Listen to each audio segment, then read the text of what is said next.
Hello everyone, welcome back to 99 Percentile Hub, your one-stop destination for cat prep.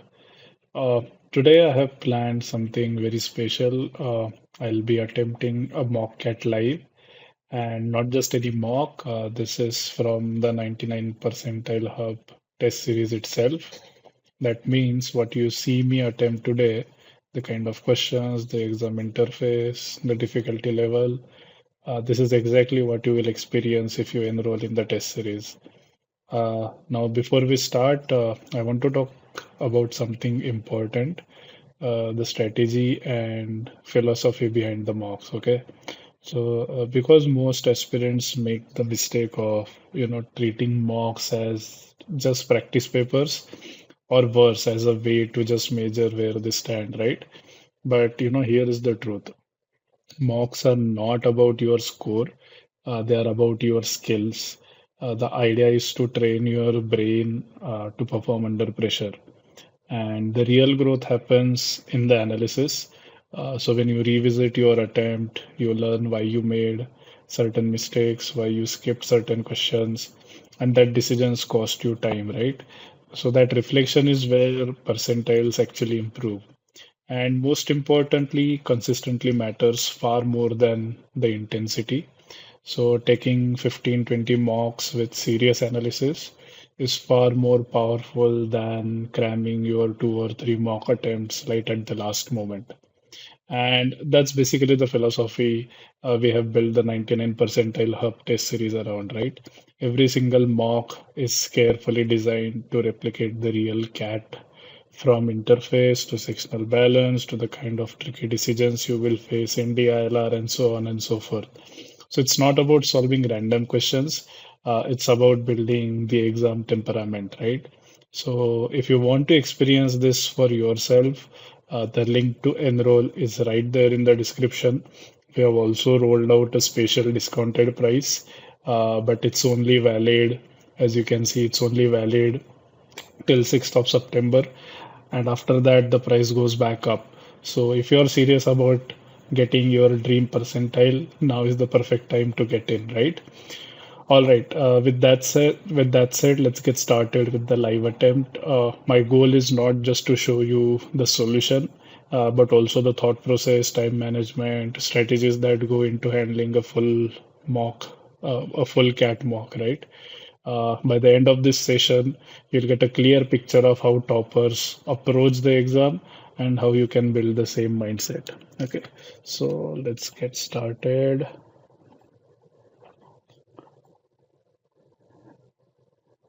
All right.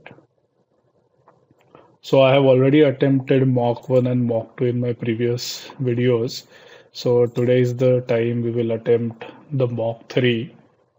And just to have, so I also want to show you what I write and how I solve. So basically, I'll just, okay, so this one is working. So I'll briefly tell you what's gonna be my strategy for this mock, okay? And then we have a QA, right? So in VARC, my target is to solve BA question first, non-para jumble. Okay, spend about 8 minutes. Then I would solve RCs. This is where I would like to spend close to 30 minutes.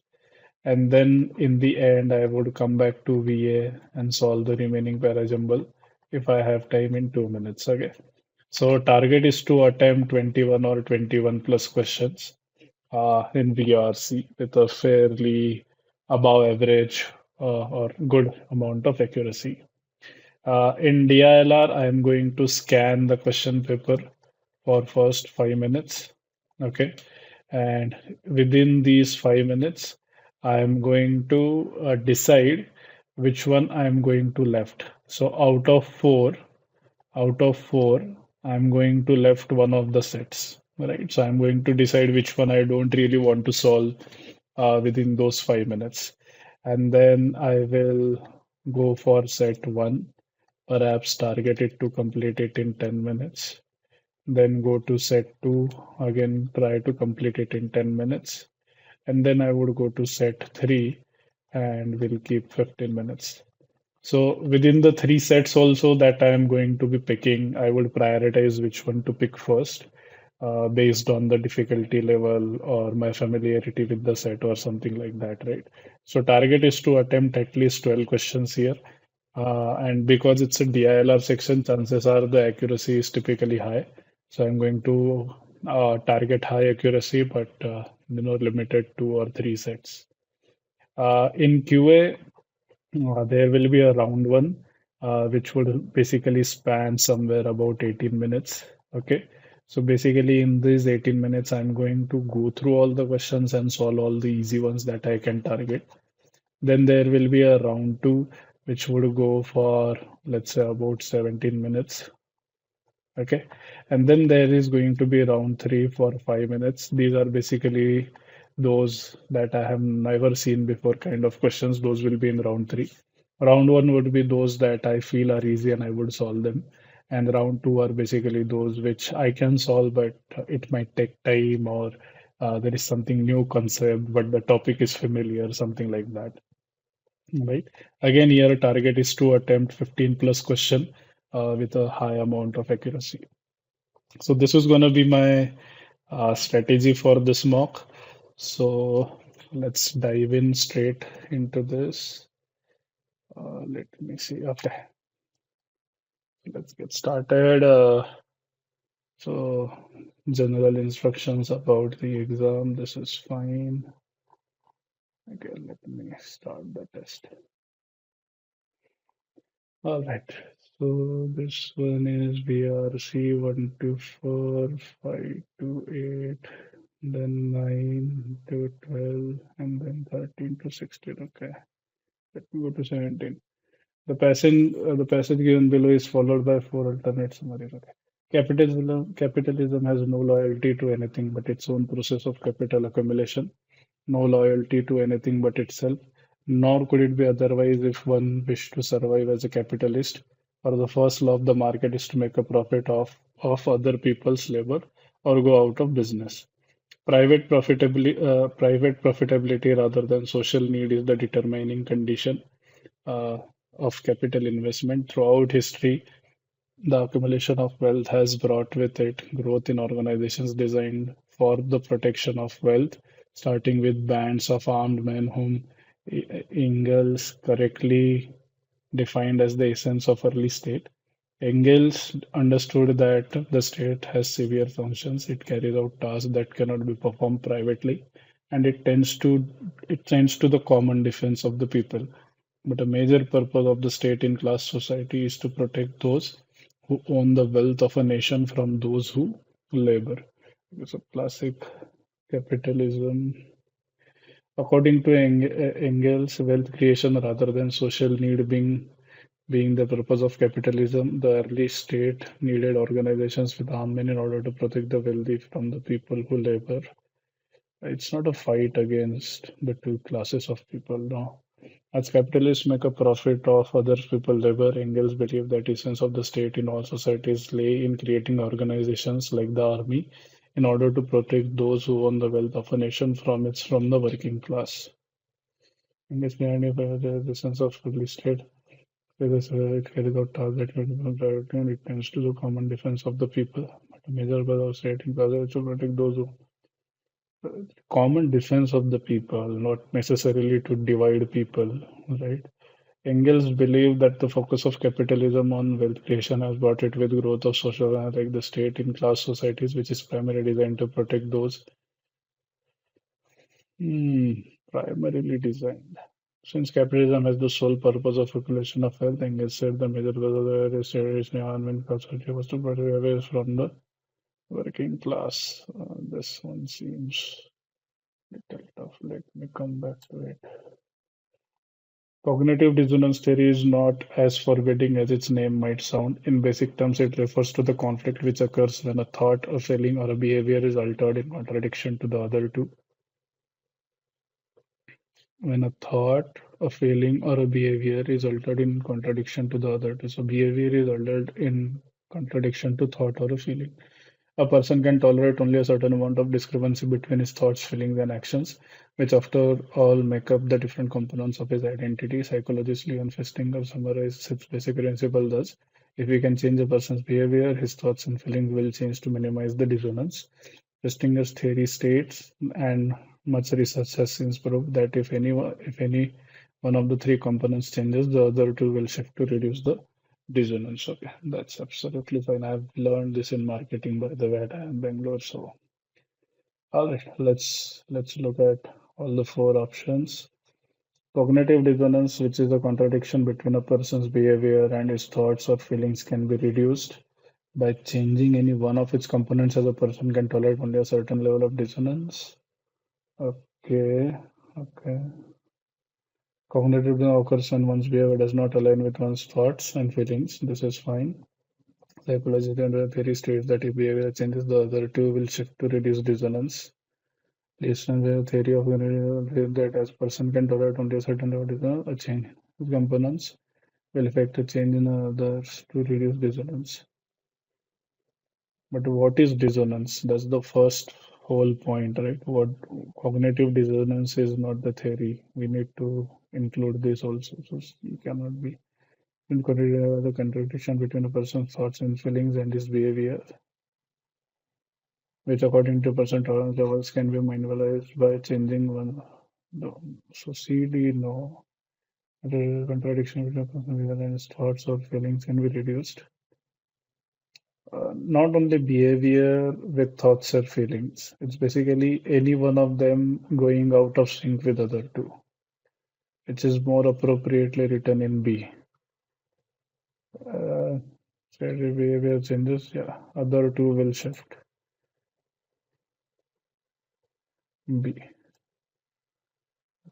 Summary. Among the most elementary of moral truisms in the principles of universality, we must apply to ourselves the same standards we do to others, if not more stringent ones. It is a remarkable comment on Western culture that this principle is so often ignored and, if occasionally mentioned, condemned as outrageous.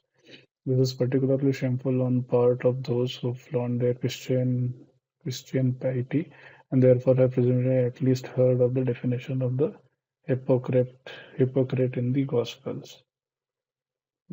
Okay. While flaunting its Christian piety, the Western Indian culture is shamefully, this is particularly shameful. So culture is shamefully hypocritical in not applying the same standard its own as it does to others. Western contextual culture ignores and condemns the university at the same time, and to hold Christian values. So A is a little more, what do you say, extreme in nature. B is little more balanced. So I would choose B over A. The elementary moral principle that we must apply the same standard to ourselves as ignored is ignored. No. It is shameful and hypocritical of Western intellectuals to hold on to their in the ignorant.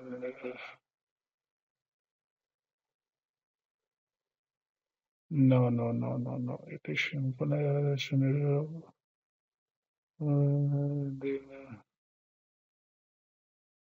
They ignore and condemn basic principle of universality. Ignore and at the same time, we'll go with B still. 8 minutes are over. Uh, Parajambal, Parajambal. Odd one out. Academy Award, Benzen Oscar is any of a number of awards presented annually by the Academy of Motion Pictures, Arts and Science, California, US to recognize achievement in the film industry. Okay. Exceptions to this rule include foreign language films which are submitted by their country of origin and may not have been shown in the United States. Exception to this rule. Which rule? Only members of science may nominate and vote for candidates for the Oscar. I guess this is the rule talked about in 2. Documentaries and short film have different eligibility requirements and are officially submitted by their producers, whereas music awards require. So now this is talking about some forms of the So this is talking about different genres of awards. This is talking about some rule. Two is the exception. So two and three seems like a part of the paragraph. This introduces actually what is Oscar. To be eligible for an award, a film must be publicly exhibited, county before. So this is also a rule. This is also a rule. This is the exception, and this introduces Oscar. Fourth talks about a particular.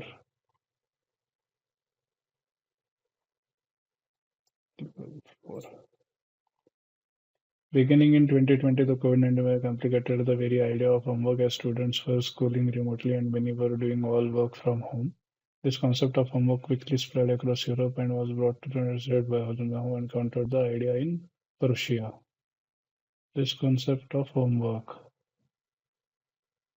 Which concept of homework? यहाँ पे दिया है क्या? Like this is homework internet system like we are unsure who invented homework. Homework dates back. So German students of the schools were given the authority to complete outside of the school. Okay, so this introduces homework. So two talks about this concept of homework. Then three talks about the history and how it has stood the test of time. One talks about COVID-19 pandemic.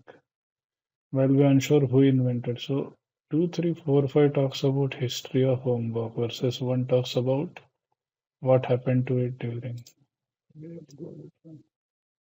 No, RC. The notion of intelligent design arose after opponents of evolution repeatedly failed on First Amendment grounds to get Bible-based creationism taught in the public schools.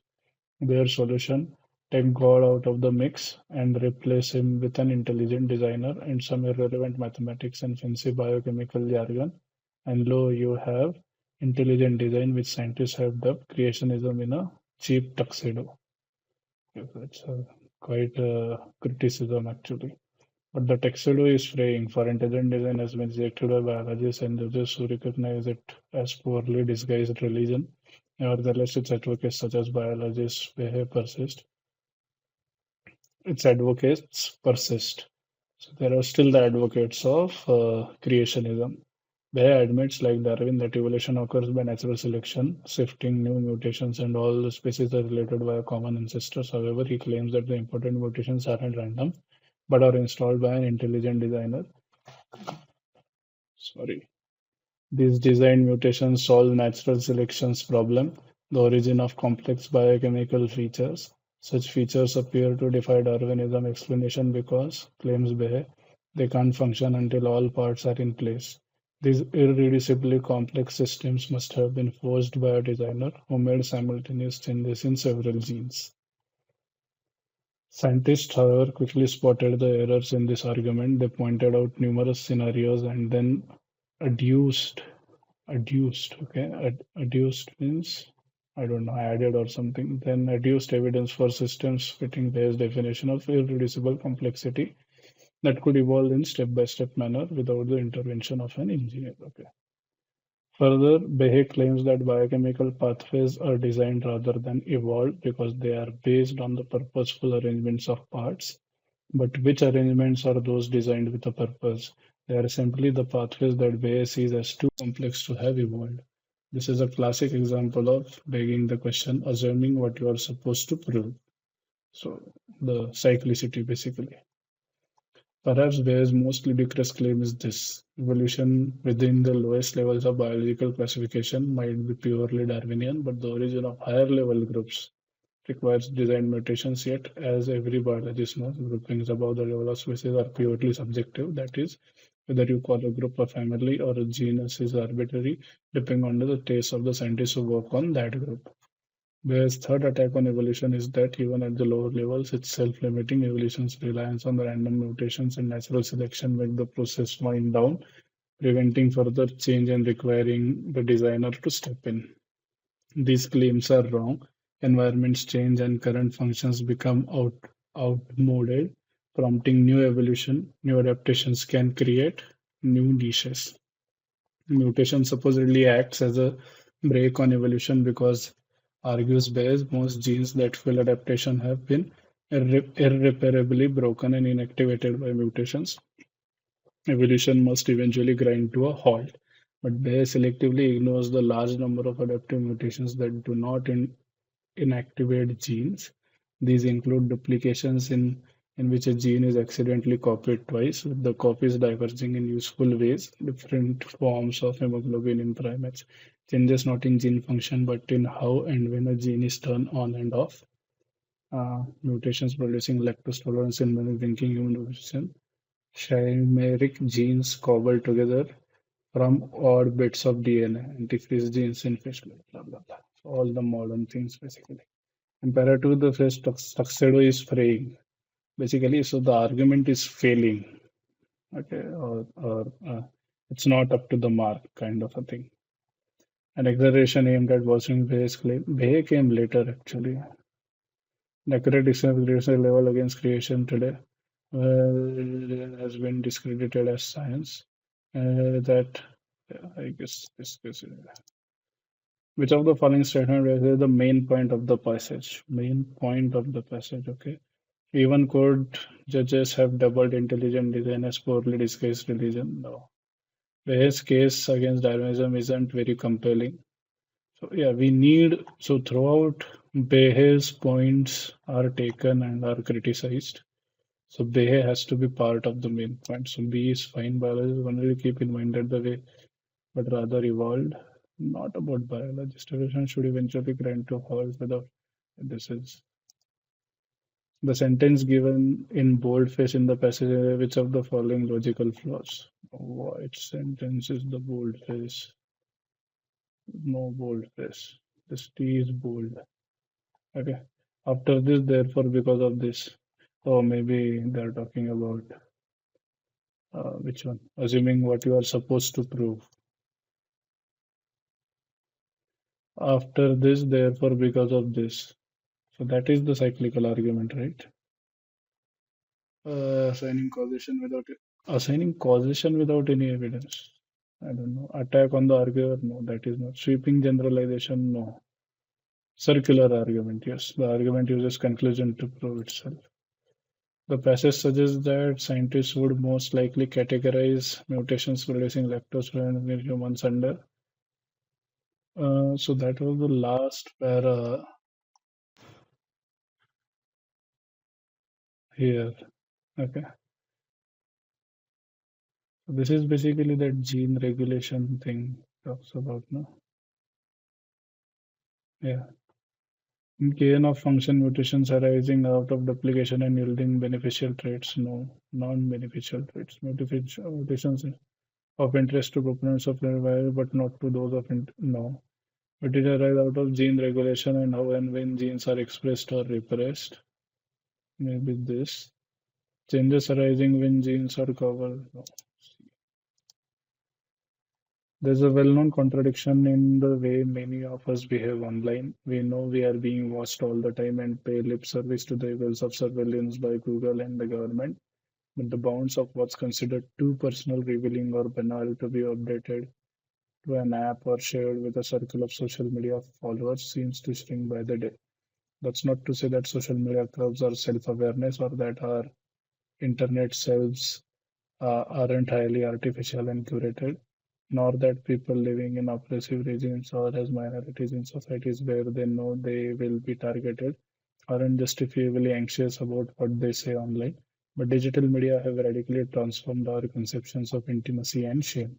I'm no longer forced to take my chances on a restaurant. Yelp will tell me. I no longer run the risk of unforeseen delays on public transport. Google Maps will inform me of the fastest route to my destination. I no longer need to remember my friends' birthdays. Facebook will nudge me. To avail myself of these applications, all I have to do is make my location, habits, and beliefs transparent to their parent companies. Visibility is a trap, wrote the French philosopher Michel Foucault in Discipline and Punish, The Birth of Prison. What he meant was that allowing oneself to be watched and learning to watch others is both seductive and dangerous. He drew upon Jeremy Bentham's 18th century plans for a whatever, a prison in which inmates are observed from a central door manned by an invisible occupant, his watchful eye seeing out but unseen. The idea was that the prisoners should enter the presence of spectral watchmen and behave of their own accord. According to Foucault, the dynamics of the paper were bore an uncanny resemblance to how people self-monitor in society at large. In the presence of even ever watchful witnesses, he said, physical coercion is no longer necessary. They do not know what the observers are registering at any given moment, but the imagination keeps them piling. Individuals not only accept this form of discipline, but it soon becomes invisible to them, and they willingly perpetuate it. Put people in situations where they are the agents of their own censorship, and they still fancy themselves to be free and self-determining. Surveillance makes power multiple, automatic, and anonymous, Foucault writes. Less about the top-down threat of violence and more about a network of relations that induces acquiescence.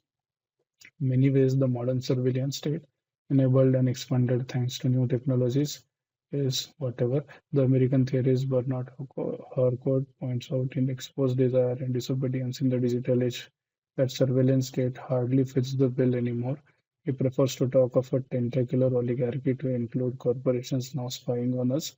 To this, we must add our audience followers, from colleagues to the public at large.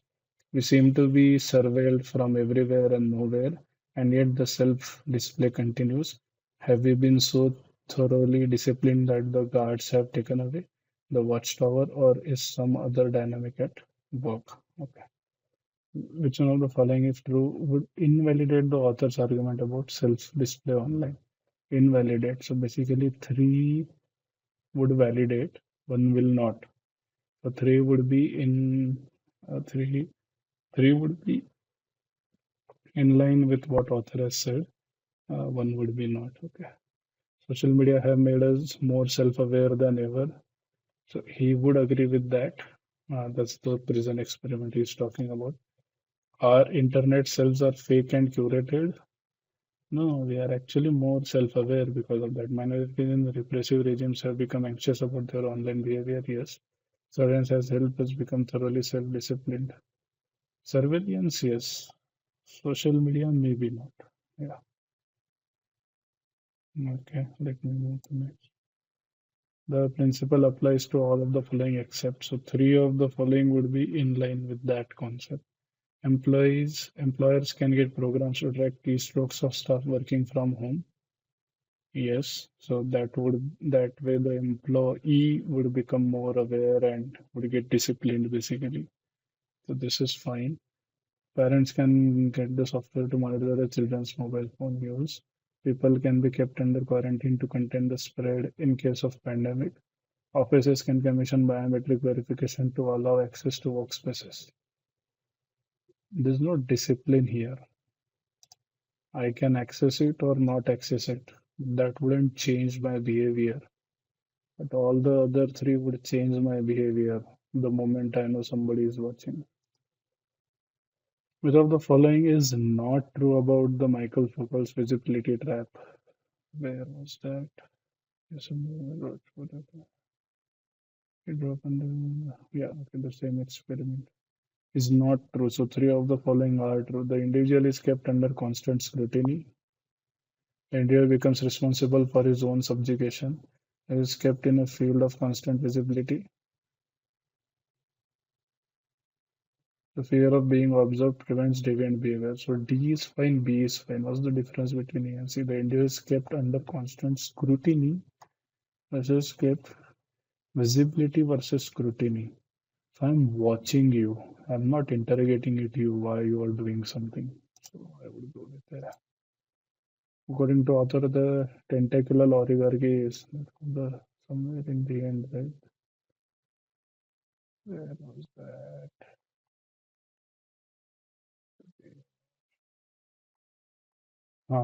He prefers to and also in okay, so oligarchy is basically few companies controlling the whole market. So tentacular oligarchy is okay. Surveillance of our private space using digital technologies. No, that's not oligarchy. New digital landscape that are designed to exploit our desires. Again, that's not a Pervasive surveillance by state, color, and one follows social media and the public at large. So that is fine. It's privacy surrenders, it's privacy. The belief that hierarchy in human societies is a natural part of who we are contradicts much of the 200,000-year history of Homo sapiens. Our hunter-gatherer ancestors have, for the most part, have been fiercely egalitarian, intolerant of any form of inequality, aggressively rejecting efforts to institutionalize them into any form of hierarchy. So, what happened to cause such a profound shift in human psyche away from egalitarianism? The balance of archaeological, anthropological, and genomic data suggests the answer lies in the agricultural revolution, which began roughly 10,000 years ago. Hunting and gathering was a lower risk way of making a living. Hunter gatherers considered their environments to be eternally provident and only ever worked to meet their immediate needs. They never sought to create surpluses nor overexploited any key resources. Confidence in the sustainability of their environments was unyielding. In contrast, Neolithic farmers assumed full responsibility for making their environments provident. They depended on a handful of highly sensitive crops or livestock species. When the stars were in alignment, weather favorable, pests subdued, soil still packed with nutrients, agriculture was much more productive than hunting and gathering, enabling farming populations to grow far more rapidly than hunter-gatherers and sustain these growing populations over much less land. But successful Neolithic farmers were still tormented by fears of drought, blight, pest, frost, and famine. In time, this profound shift in the way societies regarded scarcity also induced fears about raids, wars, dangers, and eventually taxes and tyrants. Not that early farmers considered themselves helpless. If they did things right, they could minimize the risks that fed their fears. This meant pleasing capricious gods in the conduct of their day-to-day lives. But above all, it placed a premium on working hard and creating surpluses. The productivity of a patch of land is directly proportional to the amount of energy you put into it. This principle that that hard work is a virtue and its corollary that individual wealth is a reflection of merit is perhaps the most obvious of the agricultural revolution's many social, economic, and cultural legacies. Regular surpluses enabled a much greater degree of role differentiation. Priests to pray for God rains, fighters to protect farmers from wild animals and rivals politicians to transform economic power into social capital. The greater the surpluses a society produces, the greater the levels of inequality in that society. Their need to sustain ever larger populations also set in motion a cycle of geographic expansion by means of conquest and war.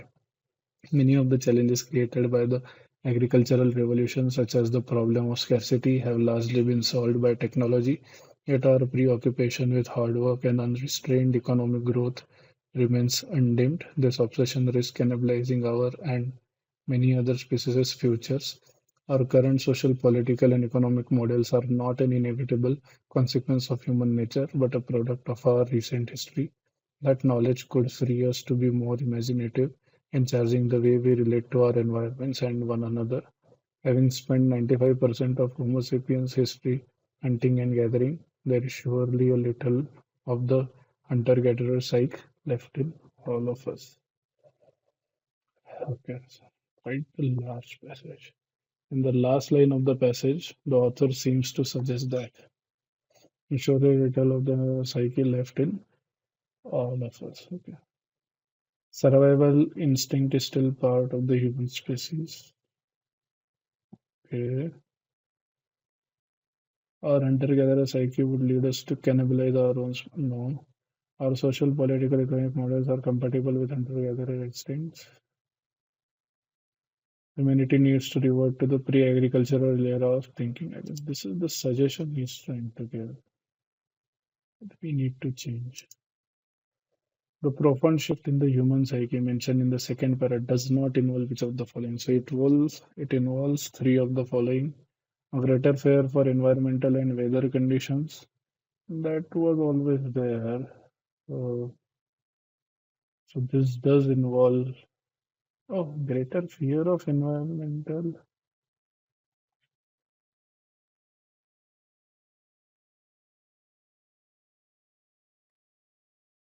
belief in the virtue of working hard and in creating surpluses, a change from being egalitarian to being part of meritocratic hierarchical structure.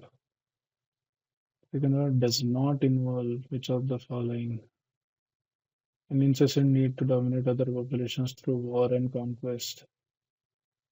ये कहीं mention नहीं है ना?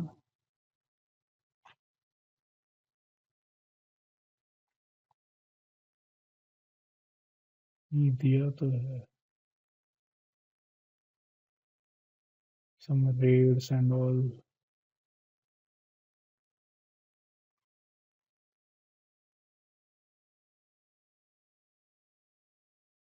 Wars and strangers. Wars and these fears about raids, wars, strangers. So this is there. I'm not really sure. But the main purpose of the passage is to recommend the hunter-gatherer way of life living. I don't think so. Illustrate how shared human society.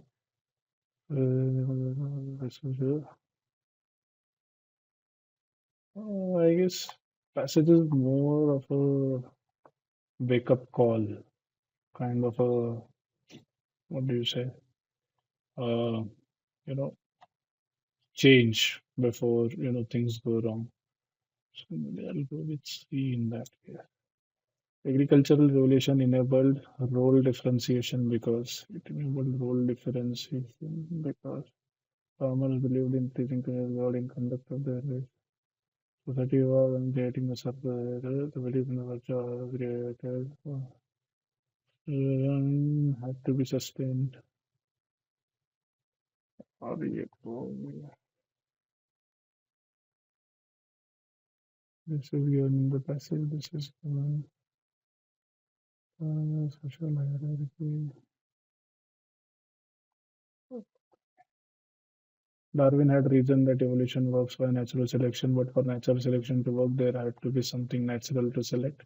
A population of organisms in the wild must have enough natural variation such that winners and losers can be picked.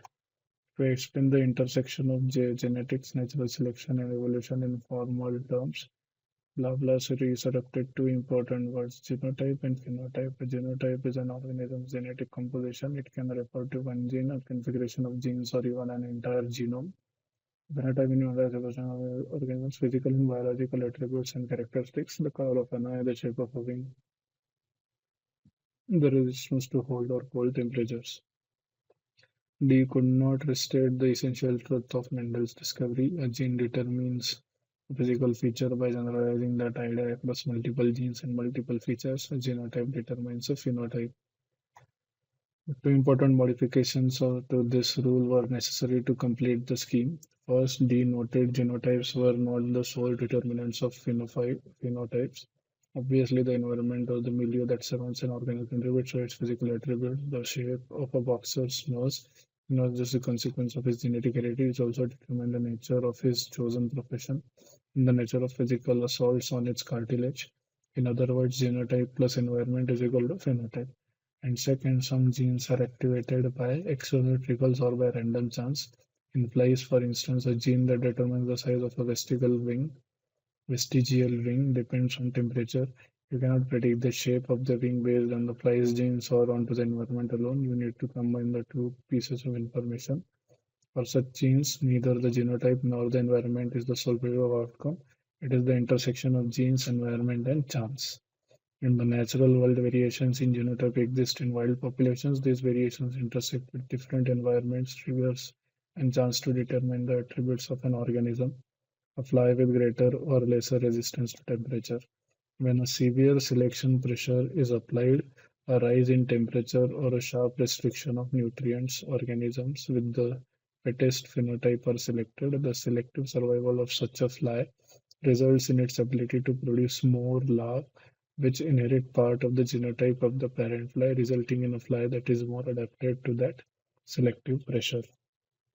The process of selection notably acts on a physical or biological attribute, and the underlying genes are selected passively as a result. Phenotype, in short, drags genotypes behind it, like a cart pulling a horse. It is the perennial conundrum of natural selection that it seeks one thing, fitness, and accidentally finds another, genes that produces fitness. Genes that produce fitness become gradually overrepresented in populations through the selection of phenotypes, thereby allowing organisms to become more and more adapted to their environments. There is no such thing as perfection, only the relentless, thirsty matching of an organism to its environment. That is the engine that drives evolution. Okay. It can be inferred from the second paragraph that second paragraph, second paragraph, genotype determines phenotype. It was Mendel who had first showed that a genotype determines a phenotype. Was he the first? I don't know. Deep Road Mendel's observed with genes and physical attributes. Mendel discovered features or function of genetics. Yeah, genotype determines phenotype. And then separately proved no. The author provides the analogy of cart pulling a horse to determine that phenotypes have much a role to play as genotypes in natural selection. The specific genotypes depends on physical or favored by selection. Basically, two are interdependent, is what he was trying to say. Bees looks fine. The physical that are favored are just random now. No. The example of a boxer's nose was probably was to illustrate that it was basically genotype plus environment is equal to phenotype. When it comes to determining the phenotype, the environment's role overrules the genotype. Overrules? No. The final form taken by phenotype is shaped by environmental condition. Could be the exact picture is also phenotype is based on chance. No, that was the third paragraph. The other condition can remove the phenotypes in certain cases. The final form taken by every phenotype, no, that is extreme. I will go with D. We have the following sequence of keywords based for genotype, phenotype, environment, chance, evolution. A looks fine to me. Genetics, natural selection, environmental triggers, chance, phenotypes. B looks a little distorted to me. Phenotypes, genotype, chance, natural selection, evolution. Genotype was first, then phenotype. Natural selection, genetics, environmental triggers, chance, evolution.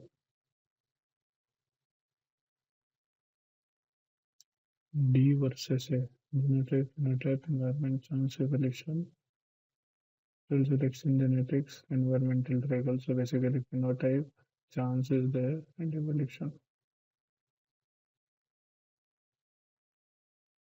Oh, this doesn't have phenotype in it. This has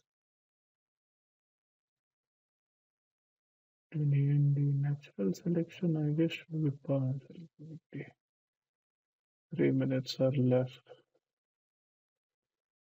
There is no objection to the name so long as it does not lead to the idea that they have a different action from other narcotics or more precisely narcoticoirritants. There are no such medicines as pure narcotics. This and some other agents which have been enabled for the prevention of pain are often called anesthetics. Chloroform belongs to the large class of medicines known as narcoticoirritants. This and some other agents.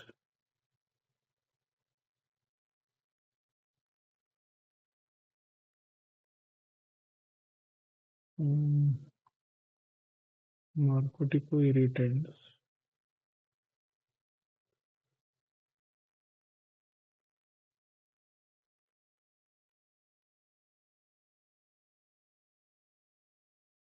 I have no idea. Okay, so there is no such medicines as pure narcotics.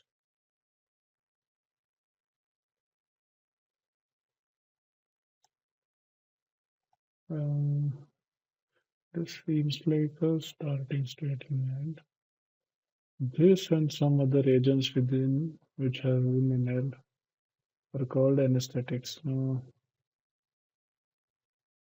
So maybe narcotico irritants are introduced here. So maybe two, then four and three. I don't know. My job as an anesthesiologist is to take care of patients' organs, not to debate the meaning of life. They think the field benefits primary care doctors who spend a lot of time talking to patients other than specialists to perform procedures and focus mostly on few body parts. They ignore the field of medical humanity, not medical school, and wherever the patient is living, wherever comes to an end.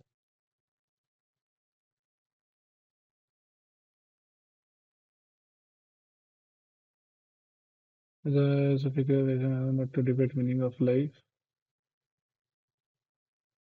They think, who think? So three before two or two after three by most medical specialists. And then that they is basically these medical specialists. So 3 2 is fine.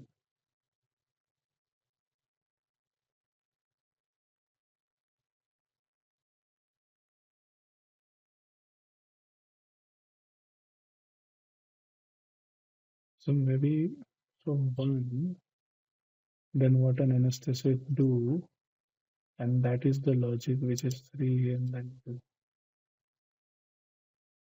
3 seconds. Human history is a set of years that begins with the son of the let me mark something random. This turn I marked for review, but I could not review it. Unmark. Oh, no, no, no. Don't want to mark it. Okay. A 20 overs cricket match was organized between two teams, namely Himalaya Stars and Panama Champs. The Himalaya Stars battled first. They lost 7 wickets in 20 overs, and the players who lost their wickets were Chetan Gaurav, Madan Park, Rohit, Samir, and Virat. Not necessarily in the same order. The three bowlers of Panama Champs, namely Botham, Michael, and Stewart, took all these 7 wickets. The following table shows the serial number of the overs in which the wickets were lost. Some names are missing and are marked as end. The players made the following statements: the first wicket taken by Botham was mine. Last wicket, Michael, middle of the first wicket. Um, okay. Mm,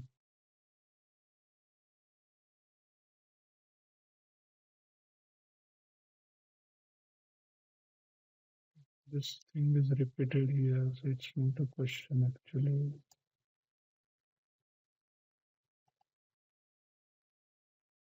Correct. Okay. Four questions.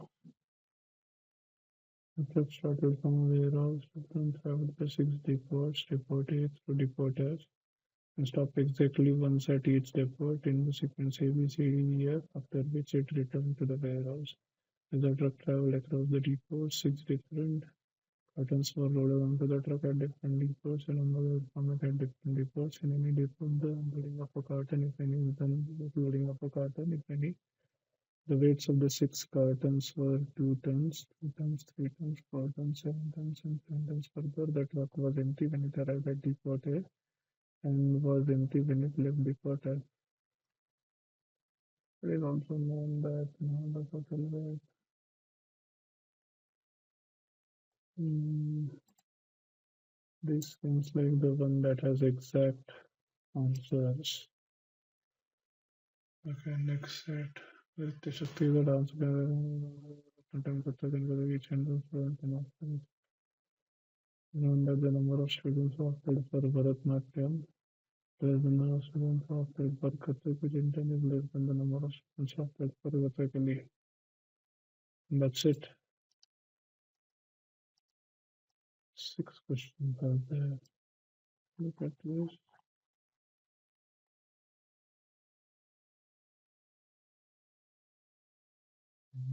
There are 14 to 20, 14, yeah, till 13 are these. 14 onwards. The Shakti is the dance academy, dance classes for other. Okay. Okay, so till 14, no, till 14 there are this. Till Piranha has private investors, Sherlock Cylinder, exactly other to be achieved instead for exactly the when Piranhas tell them to render each of the three pairs or other there is a given. So here I'm not comfortable solving this 9 to 14 set. That's very less data actually. That's the one I would leave. Maybe this first one I will start with, go to the fifth one, and then the last. Okay, so now let's start. How much time? 4 minutes I've taken. Okay. Let me recreate this table first. What it is saying. Over number 3, then 4, 6, 8, 11, 15, and 18. Okay.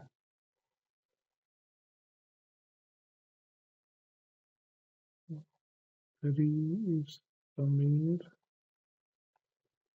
4, 6 set I have to find. 11 is Virat. 15 is Chetan, and then there is Anand. So these are all the batsmen. Then I have to find out who was the bowler. Correct. Who was the bowler who took these wickets? 7 wickets and 3 bowlers, right? Yeah, bottom Michael. Okay. But the first wicket taken by Botham was mine. Okay. The last wicket taken by Michael was mine. So this was taken by Michael. Mine was the first wicket taken by Stewart. Botham had already taken 2 wickets before he took my wicket. So Botham is here. And then there are 2 Bothams before 11 over. Neither Michael nor Stewart took less than 2 wickets. That means what? Total is 7, right? Michael, Stewart, Botham. Total has to be 7.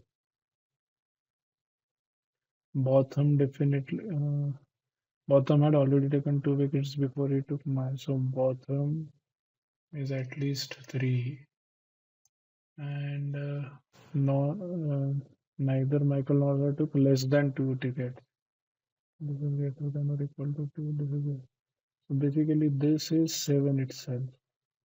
That means Michael took 2, Stewart took 2, and Botham took 3. Michael took 2, and then it says the last wicket of Michael. So there is no Michael here. Botham has already taken 2 before, and total is 3. So there is no Botham. This has to be Stewart. And the mine was the first wicket taken by Stewart. So this is not Gaurav. This is the second wicket of Stewart, basically. Okay. Neither Michael nor Botham took 2 consecutive wickets, but Summer's wicket was not taken by Botham. Botham is not here. Botham took 2 consecutive wickets, so it will be 8-11 or 4-6. It is, but Stewart did not bowl any of the first 5 overs. So Stewart did not bowl. यहाँ पे Stewart नहीं है, यहाँ पे Stewart नहीं है. That means this has to be Michael, and both the wickets of Michael are done. That means, and this is not bowled by Stewart, so this has to be Botham. And Botham took 2 consecutive, so one of the 6 or 8 is basically bottom, and the other one is steward. Okay. The sixth over was not bowled by bottom. So this is not bottom. So this becomes steward. This becomes bottom. Rohit lost his wicket before Chetan. Rohit lost. So this is not Rohit. Parth, the first wicket on bottom was mine. This is Parth. Mine was the first wicket by Stewart. This is Gaurav. Rohit is not there. That means Rohit is here, and whichever is the left batsman is basically here. With the left batsman, Chetan Gaurav, Madan, Parth, Rohit, Sambir and Virat. Chetan Gaurav, Madan. This is Madan. Who took the first wicket in the match? Michael. Whose wicket was the second wicket taken by Botham? Second by Botham was Rohit. A 4 minute break was given in the match after the first 10 overs. Who took the last wicket before the break? Eighth over, Botham. Which of the following statements is or are correct? Gaurav Vikas was the third in the match. Gaurav was the third, so one is correct. So either one or two. The last wicket was taken by Michael. No, it was Stewart. So only one. Only taken by bottom were 11 and 15. No. So this one is done. 30 minutes ago. So this was quick. A truck started from a warehouse. W traveled. So A, B, C, D, E, F is basically how it traveled. Now, uh, so some 6 cartons in total were loaded onto the truck and unloaded from it. So what are those six? Two, two, 3, 4, 7, 7. Okay. In any depot, the unloading of cartons is done before the loading of the cartons. So first you unload, then you load. So basically, you cannot load a carton and unload it at the same station. So you have to first unload it and then load it. Okay, the weights of the carton. Okay. So basically, and I'm assuming which of the following cartons are the red depot P. Yeah. So this is what the kind of questions. There's 3 cartons in it. Yes, basically, I have to kind of figure out end to end. You started from warehouse, you went to A, then you went to B, C, D, E, and F. Okay, you loaded something, you unloaded something basically. Okay, do I need 2 rows or 3 rows? So if I mark what was loaded and what was unloaded, correct? I guess that should be fine for now. Let me go back. At no point of time there were 2 cartons of the same weight present in the truck. Okay, so 2 cannot be in the truck, 7 cannot be in the truck at one point in time. But they can be unloaded. So 2 carton can be unloaded at a station and another 2 carton can be loaded at the station. That could be a possibility. The weight of all the cartons in the truck at any given time did not exceed 9 tons. So less than or equal to 9 always. So if there is a 7-ton carton in the truck, the only other carton can be 2. No other 3 or 4 can be there.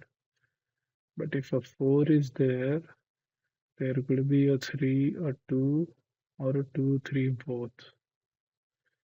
Okay, exactly 1 carton was unloaded at each depot, except at the first and the last. Correct. So at the first depot, you would not unload. When was the first in any depot? The, the truck was empty when it arrived at depot A and was empty when it left depot F. Okay, so basically, so no unloading was done here and no loading was done here. No unloading, loading was done here. Except the 4-ton carton was unloaded at the third depot, after the depot at which it was loaded.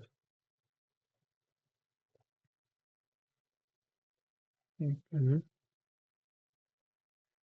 Except for the two cartons and the 4-ton carton. So two and four, these three cartons. Every other carton was unloaded at the next depot after the respective depot at which it was loaded. So it was loaded at, let's say, A, then unloaded at B, loaded at B, unloaded at C. But that is for 3, 7, and 7 only. These three cartons. A total of 5 tons was loaded onto truck at depot C. A total of 5 tons was loaded. That is only possible with 2 and 3 now. So 2 and 3 was loaded. For the sake of better understanding, let me call it 2A. Loaded at depot C, while D and F were only depots where no carton was loaded. D and F was the only where no carton was loaded. And if a 3A was loaded here, sorry, 3 was loaded here, then it should be unloaded here. Correct? Because uh, because except two twos and a four, everything was uh, unloaded at the next station. I need to also write down what is in the truck because I need to ensure the total doesn't go beyond 9. So basically, when this 2 and 3 gets loaded, I need to ensure that in the truck 2A is there, 3 is there, then a 4 should not be here. No, 4 can be here. Maximum is 9. This is complicated. Okay, let me see. So 2 and 3, so this item I have taken care of. 4-ton carton was unloaded at the third depot after the depot in which it was loaded. So it was there in the truck for 3 depots. So basically, it can only load at A, B, or C, right? Because if you load at C, then for second, then you can unload at F. But if you load at D, you cannot unload it further. So the 4-ton loading has to be at A, B, or C. Now, only one gets unloaded at exactly one carton or every except the first time and the last. So that means at D, 3 is unloaded. So it cannot be, so 4 cannot be loaded at A. Because if you load the 4 at A, then you have to unload at D, which is not possible. Correct? And except for 2 and the 4-ton carton, every other carton was unloaded at the next depot. So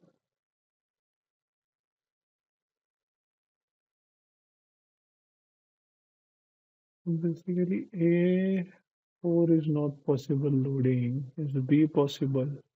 Yeah, load at B. Move it out at E. Or you can load at C. Can you load at C?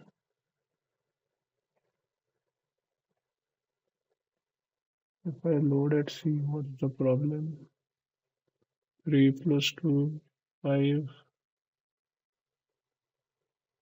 Uh,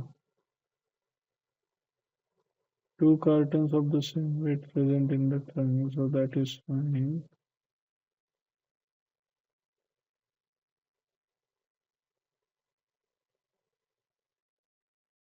D and F, no carton of it. So basically, 4 is not here. That's for sure.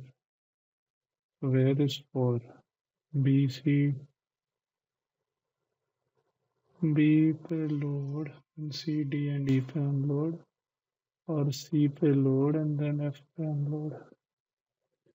Ah, can I go to?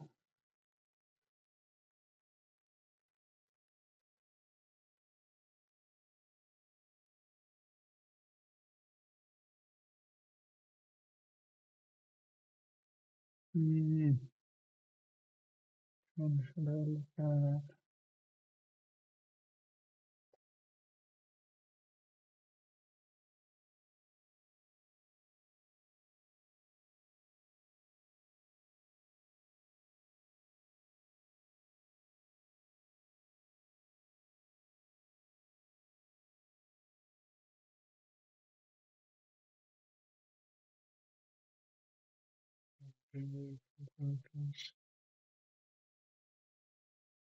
Need to follow not exceed 9 exactly on at the first and the last depot. At the first and the last depot. The port and garden was unloaded at the third depot. After the depot at which it was loaded.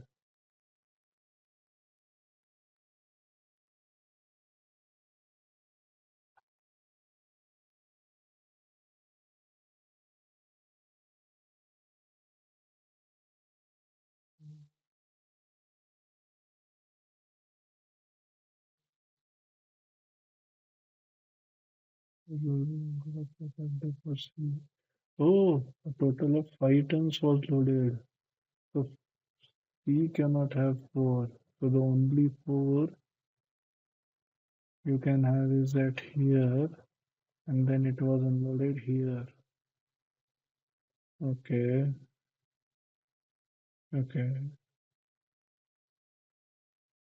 It was loaded there. That means it was in the truck here. It was in the truck here. Uh, this 2A continues to be in the truck. Uh, so this 2A must have been unloaded here.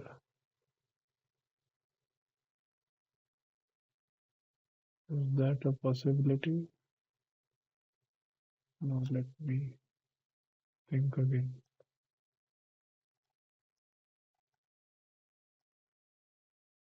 What is left? I have 2 sevens and 1 2 basically. So I can have a 7.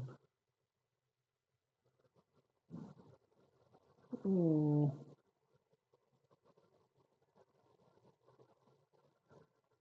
and where? So what about the 4 was unloaded here? What is loaded at E then must be unloaded at F. And you can only unload 1 carton at each depot. Na? So 3, 4 हो गया. Now I need. Oh, so F can unload 2. F can unload 2 cartons basically. So I have a comma here, which means this 2A is unloaded here. And then whatever is here is basically here. Which basically is 7 only, because then you cannot have 2 twos in the truck at the same time. So this is done. Now what is there then? 2 and a 7. So 2B and a 7. and 7 was unloaded here, which means here 2B and a 7 was in a truck. Let's say 7A, 7A, and then 7B, 7B.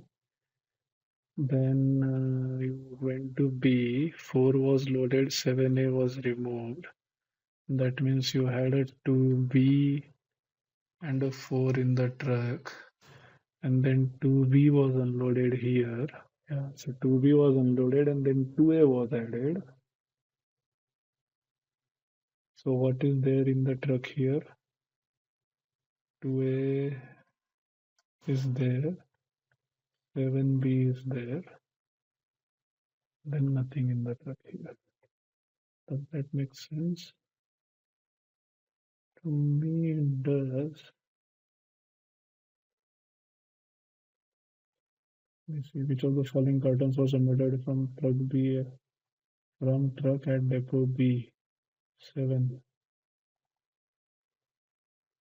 While leaving the depot, did the truck while leaving which depot did the truck have at least 3 cartons in it?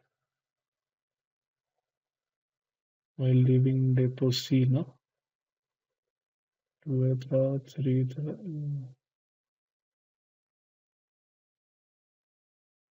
depot C. Yeah. Okay. At which depot was the 4-ton truck loaded onto the truck? Depot B petrol load हुआ था. Loaded, no? हाँ. Okay. Considering only the depots at which at least one carton was loaded onto the truck, what is the minimum total weight in terms of all the cartons loaded onto the truck at any? There's a minimum total weight of all the cartons loaded onto the truck at any single depot. So 9, 4, 5, and 7. So 4 है ना? वही है ना? 9 है, 4 है, 5 and 7. Lowest is 4. 14 minutes left. So far, so good. And third, investigators should have independently asked each of them to track the activities of other two PIs during the same period for exactly 8 days as part of their respective assignments. Kiran asked each of them to record the number of days that each of the other two PIs sent an email from. Okay. After the end days, each of the three PIs provided their respective reports, which included information only about the other two PIs. Below the following is known as according to Charles, the number of days on which both the other two PIs sent emails was 50 and the other 34. Only Hercules, only Hercule, only Sherlock. Some of the three persons sent an email on each of the end days. This, I have to make a calendar. What is the value of n? Basically, we were talking about who sent email to whom, or sorry, not whom, who sent how many emails on that day. At least one of the three persons sent an email on each of the end days. Basically, can I say that Venn diagram? Because think about it. It's basically saying that Translator sent email, you sent email.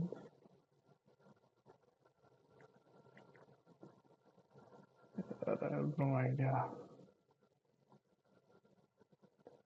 So now since the record is there,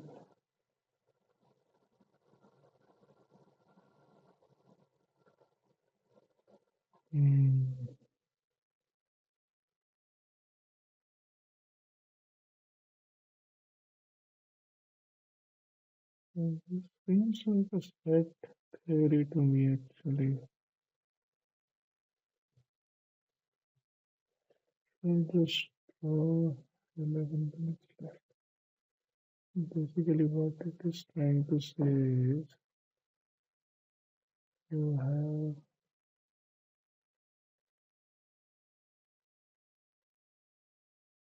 have Sherlock, Elida, and Hercule. According to Sherlock, the number of days on which both of the other two PIs sent emails was 50, while the number of days on which only Feluda sent emails was 34.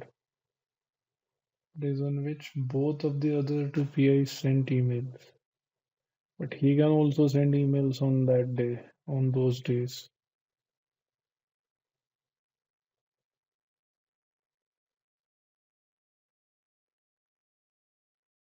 Days on which both the other two PIs sent emails was 40.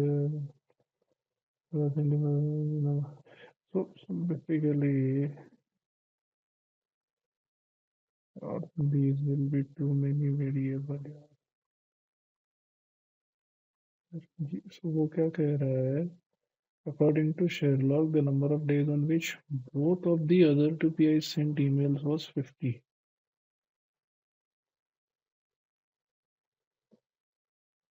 Both Feluda and Hercule sent is there is also E because Sherlock can also send on those days. So he is basically saying that E plus F is 50. Well, the number of days on which only Feluda sent email, so that will be C, but he can also send, so B plus C. Correct. It's 34. So he's talking about others, but he's not talking about himself. So we have to take that possibility, right? According to Feluda, the number of days on which only Hercule is 34. We are talking about Feluda and Hercule. So F plus C is 34. While the number of days on which only Sherlock is 27. Who is speaking? Feluda. Feluda and Sherlock. That means A plus B. Only Sherlock and Feluda. According to Hercule, the number of days on which both of the other two PAs sent emails was 43. Hercule including E and other two, so B plus E. And that, according to him, is 43. While the number of days on which only Sherlock is 29. Who is speaking? Hercule is speaking. Hercule being only Sherlock is 29. That means A plus D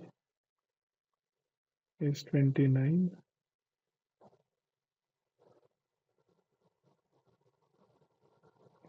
Other two, and the number of days on which none of the other two sent emails was 21.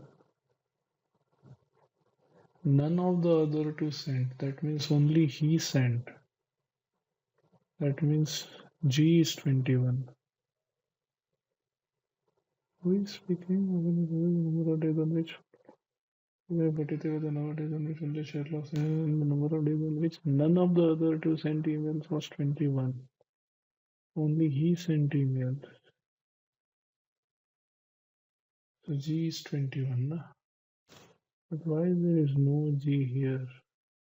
Only Hercule का कुछ नहीं है क्या? Only Sherlock. Which only Hercule sent email is 34, na? Feluda F plus G is 34. कौन सा statement था ये ना? ये F plus G हो गया ना? And G is 21. So F is 13. That means E is 37. So B becomes 6,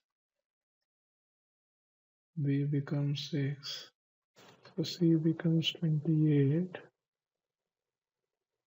B becomes 6, E becomes 28, F is 13,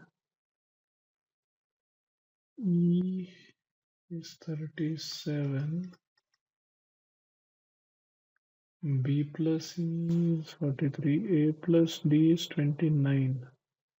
The A plus B is 27, no, B is 6, so that means A is 21 and D becomes 8. Is that it? At least one of the three. That means if I draw this, outside this is 0, and this is the universal set. What is the value of n? N is summation of all. 21 plus 6, 27, 28 is 55, plus 8 is 63, 63, 37 is 100. 100 plus 13, 21 is 34. 134. I mark this. How many days during the period did both Sherlock and Feluda send emails, but Hercule did not? Sherlock and Feluda, but no Hercule. Sherlock and Feluda, but no Hercule. 6. On how many days during the given period did Hercule send emails, but Feluda did not? Hercule का circle without Feluda, so 21 plus 8 ना, ये हो गया ना. Hercule का circle but no Feluda. 21 plus 8, 29. It's in the option also. What is the maximum number of consecutive days during the given period on which Hercule could have sent an email? कोई भी दिन भेजे. How does it matter whether it's consecutive or not? Part of the result are going to record after the end of each of the three.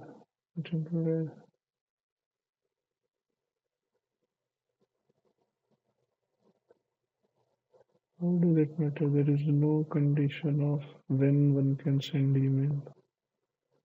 तो क्या Hercule ना 37 plus 8 is 43. 43 plus 13 is 56. 56 plus 21 is 77. There is an option here. 37, 43, 56, 77. During the enders, the three PIs sent emails only to each other and not to anyone else. And on any day, each PI sent at most one email. The three PIs sent emails only to each other and not to anyone else. Okay. Rather, the three PIs did not receive any email from anyone else.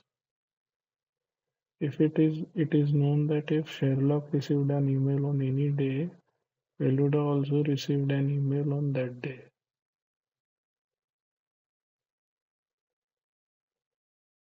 So जिस दिन Sherlock को email आया है उन सभी दिन फेलुडा को भी ईमेल आया है.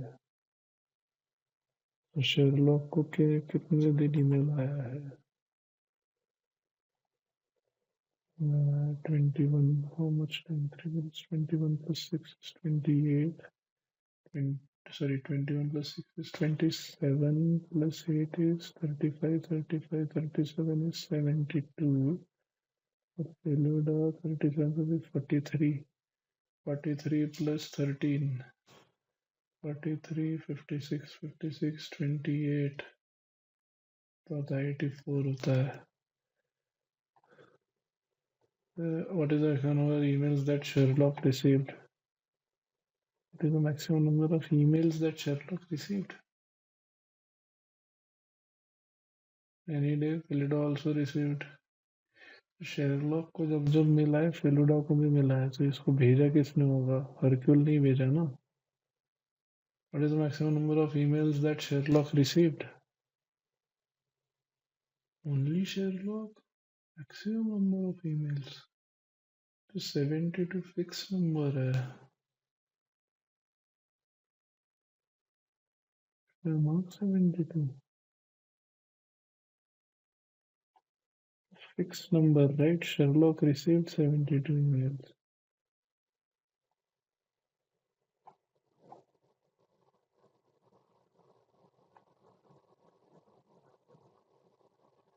I have no idea. On an Hercule sent an email. What? That means Hercule sent to Felida on 72 days. What is the mail that Sherlock could have received? मुझे नहीं पता है. How can that number change? Because did not receive any email from anyone else.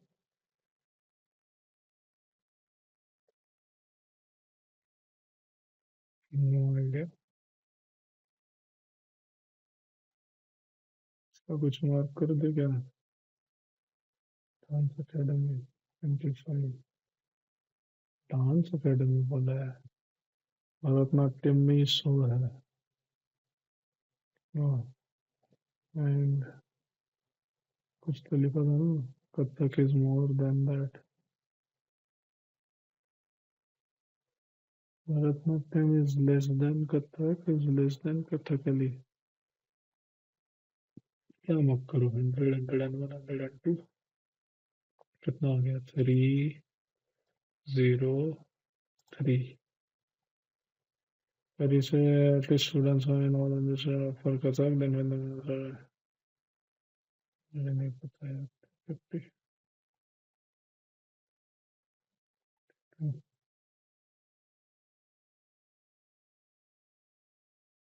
60 50 40. No idea. The pth and the p plus 3, the third term of an AP, are in the ratio p is to p plus 3, then sum of the first three p terms of the and the sum of the first fraction in the ratio 61 is to 108, find the value of p. I can solve this, but this seems tricky. So circle the perimeter of the circle. The geometry is always wrong too for me. The ratio of milk to water in a solution of milk and water is 4:3, and that in another solution of milk and water is 3:4. The volume of the second solution is twice that of the first, then find the resultant. This seems easy. तो पहले में है milk and water 4 and 3 है. दूसरे में milk and water 3:4 है, but double the quantity 6 and 8. If I mix 2, I will have 6 plus 4 10, 8 plus 3 11. Water to milk पूछा है, so 11:10. The question is followed by two statements. If you have to decide the answer from the statement is data sufficiency, the ratio of the income of Anil and Komal is 3:4. Does Anil save more than Komal given that person earns more than he or she spends? The ratio of expenditure of Anil to the ratio of Anil and Komal. You only know ratio, but you don't know the absolute number, right? How can you answer this? P and Q are the roots of the quadratic equation. Then which of the following best describes Q? Rahul was given the ages of his 5 friends. The sum of the ages in years of all the possible pairs of his friends is respectively find the age in years of the oldest friend. If no two friends is then okay. What is the remainder when 1 power 1, 2 power 2, 3 power 3, 4 power 4, 9, then 10, and 12 और क्या है ये? Which of the following renders of x is the inequality necessarily false?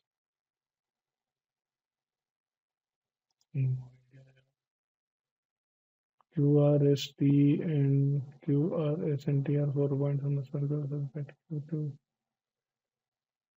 geometry is around 2.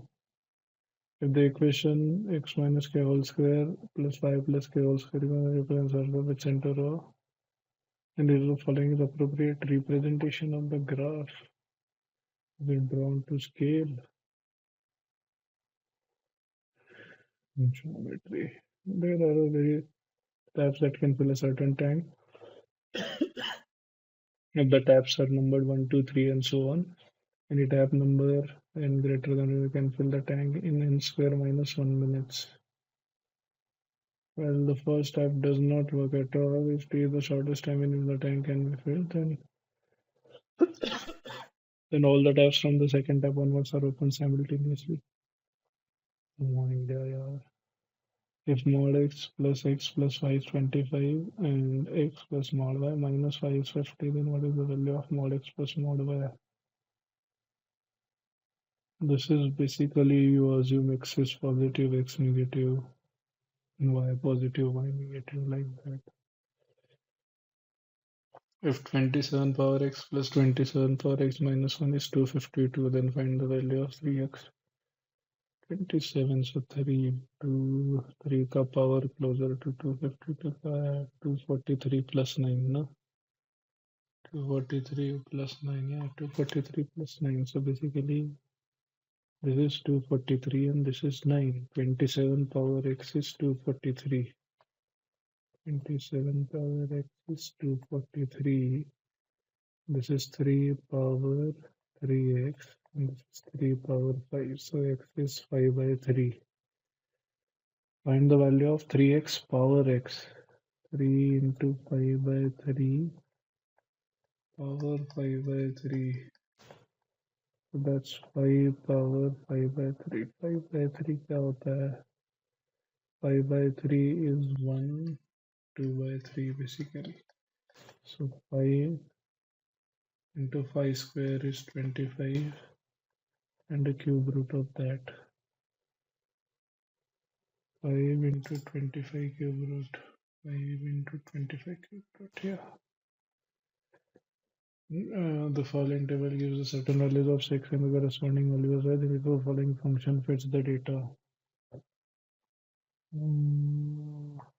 Just assume something.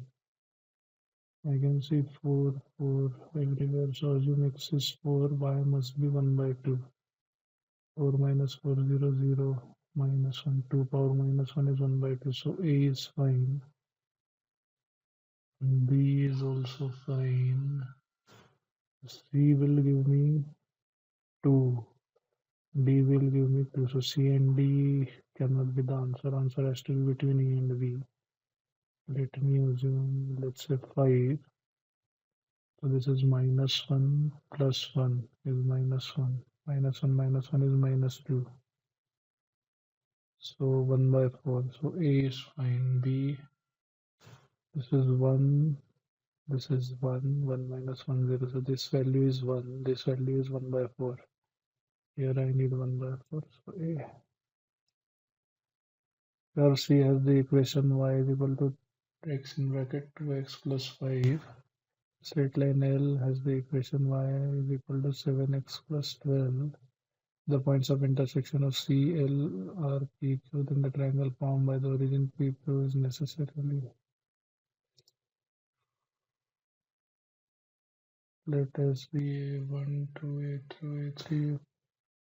Set of 51 natural numbers not necessarily in the same order. Another set Q defined as B1, B2, B3, B51 such that BI is equal to AI minus I. So B1 is A1 minus 1, B2 is A2 minus 2, B3 is A3 minus 3, where I belongs to 1 to 51. Then which of the following is value of B1, B2, B3? This is S is the set of the first 51 natural numbers. What is B1? A1 minus 1 plus A2 minus 2 plus A3 minus 3 plus A4 minus 4. And A1 to A51 are 51 natural numbers minus 1, 2, 3 up to 51 are again 51 natural numbers. तो 0 आना चाहिए.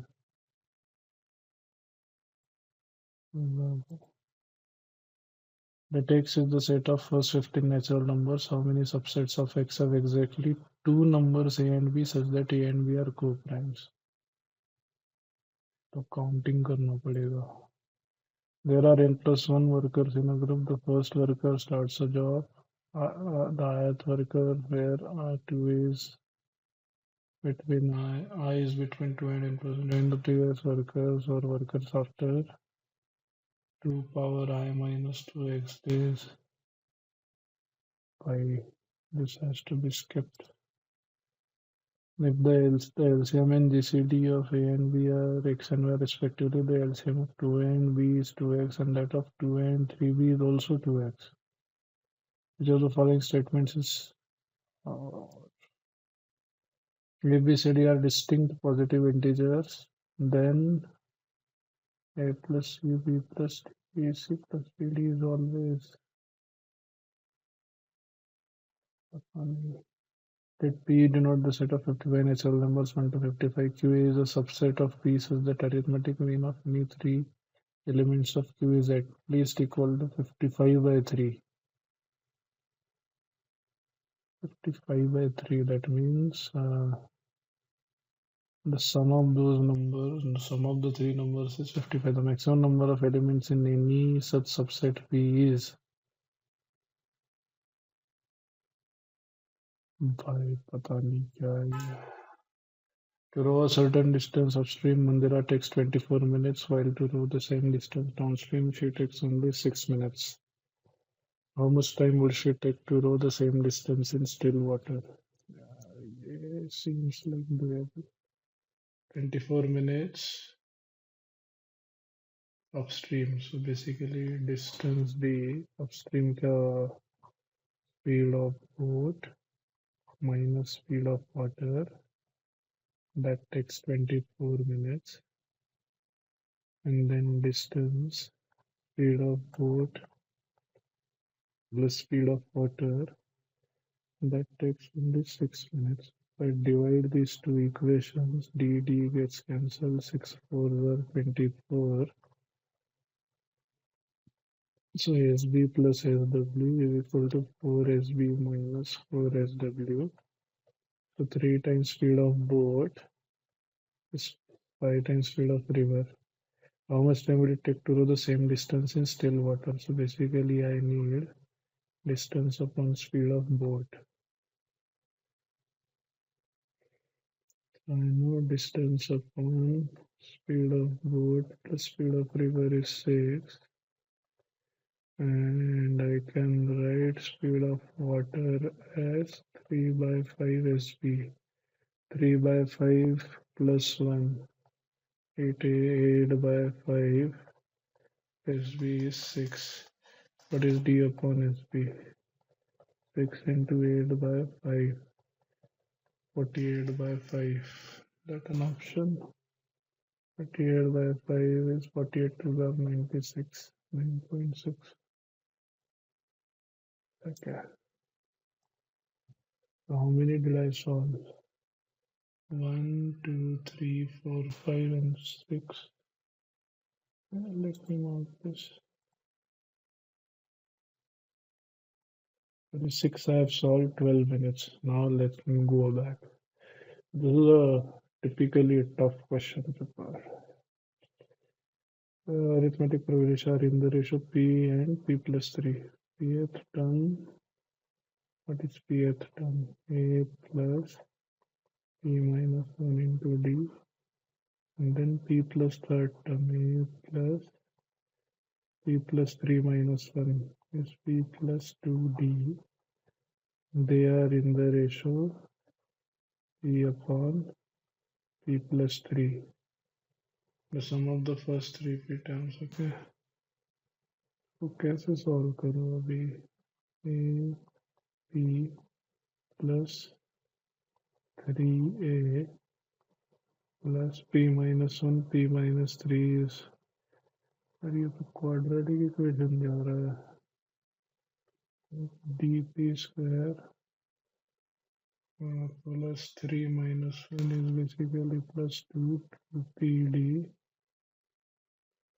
minus 3D is equal to AP plus P square D plus 2PD. So AP gets cancelled. DP square and P square D gets cancelled. I have a 3a here extra, which is not on 2pd. Okay, 2pd and 2pd gets cancelled. So 3a is equal to 3d. Or basically, first term and common difference are same. The sum of the first 3p terms of AP, sum of the first 3p terms are 3p by 2, 2a plus 3p minus 1 into d, which is a,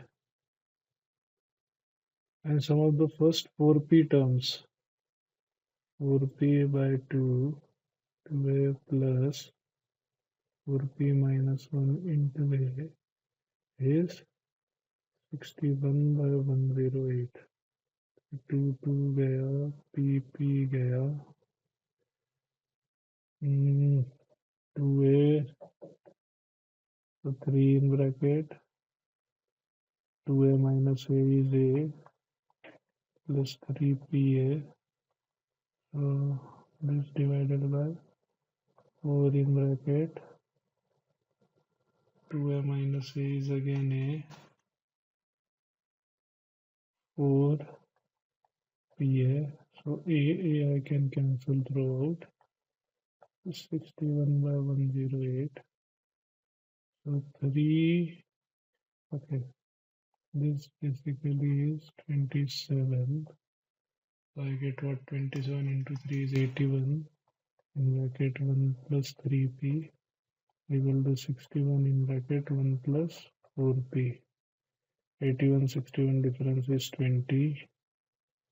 81 into 3 is 243p minus 61 into 4, 244p. 243 and 244 difference is what, 1, so p is 20, the value of p. Okay, 20. One unmarked for review and mark it. The areas of circle and the square are equal if the perimeter of the circle. Basically, areas of circle, so pi r square equilateral triangle root 3 by 4 a square is equal to s square. These are all same. If the perimeter of the circle, rectangle and squares are denoted by CTS, which of the following holds true? Okay, so C is basically perimeter of circle, so that would be 2 pi r.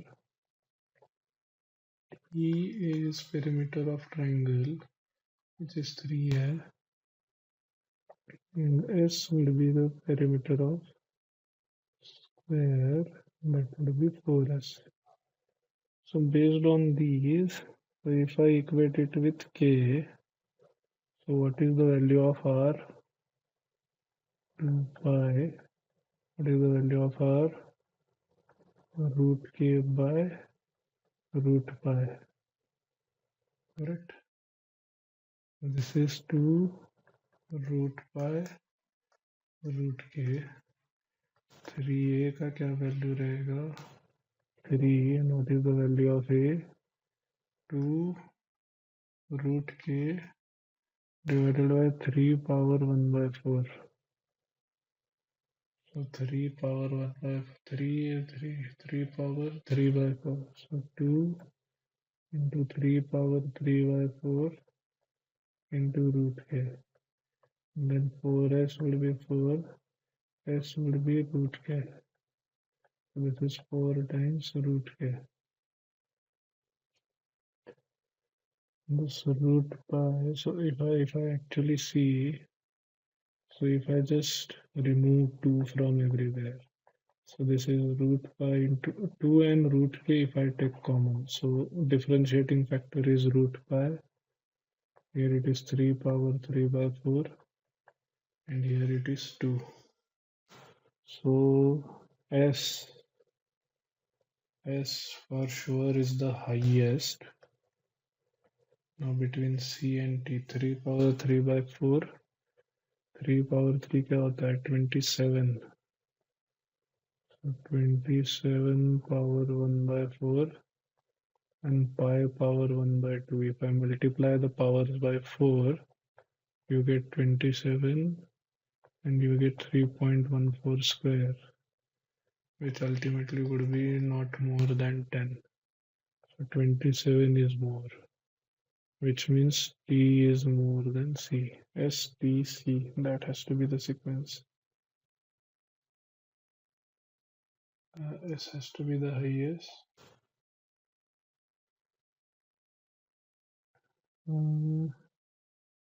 S, T, T है क्या?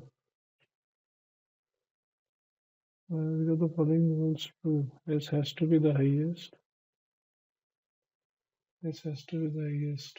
CT or TC? S has to be highest, right? 4S.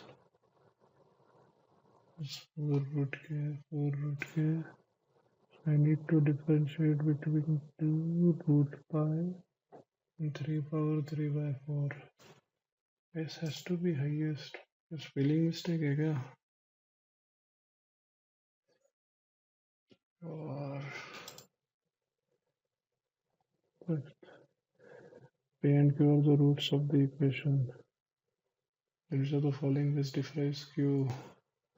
Sum of the roots minus P by P is minus 1. So P plus Q is minus 1. And product of the roots is Q by P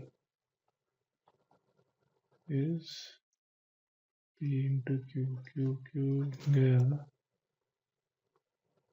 Oops. Oh, P Q गया. P square is 1. So P would be plus or minus 1. Q क्या है? Minus 1 minus P. So Q would be either minus 2 or Q is 0. Q is minus 2 or Q is 0. And mark next. 6. पता नहीं कैसे करेंगे. This one I can see 1 plus 18 is 19. तो ये तो cut गया. 2 minus 17. A square minus B square is divisible by A plus B. So 17 plus 2, 19 is also divisible. 3 plus 3, A power n plus B power n. A power n plus B power n is also divisible by A power B, right? A plus B, because this is A plus B, A power, and then whatever comes here, right? But it is divisible by A plus B when n is odd.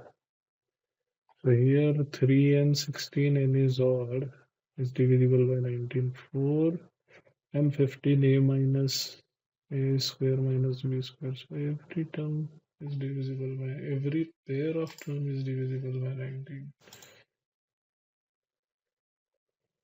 8. I know these kind of questions here. So basically x in bracket x plus 1 into x plus 3 divided by x minus 4 is greater than 3. So basically you multiply both sides by x minus 4 greater than 0. Okay. With a condition that, so you assume x is not equal to 4, because then it would be like multiplying both sides by 0.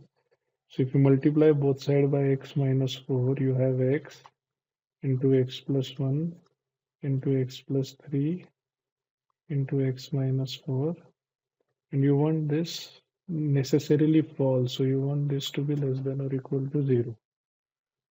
So now here, this is basically, there are 4 roots to these equation. There is a 4, a 0, a minus 1, and a minus 3.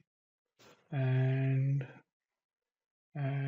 basically you have, so if x is beyond 4, this is positive. So the graph goes this. This is how the graph is.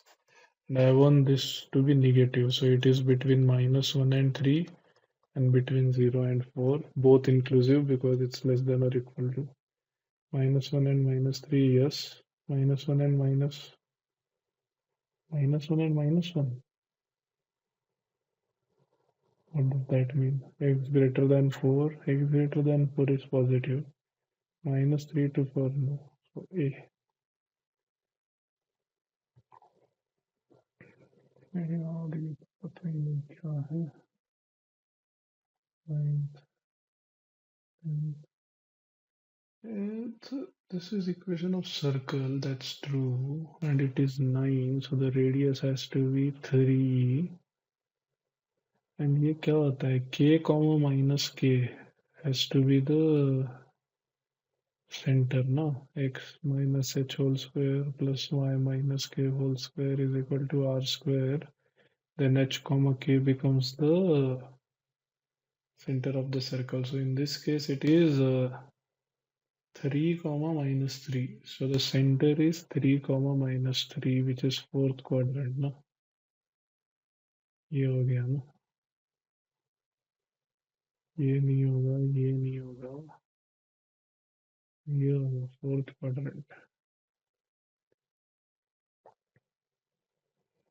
So out of world. This one I know. So basically I have to solve this 4 times. क्या हो रहा है यार? Is equal to 25, and then you have x plus mod y minus y equal to 50. What is the value of mod x plus mod y? So basically क्या होता है इधर? You assume x is positive, y is positive. So you get x plus y is 25, which is 2x plus y is 25, and then you get x plus y minus y. So basically x is equal to 50, so this is not possible. Then you assume x is negative, y is positive,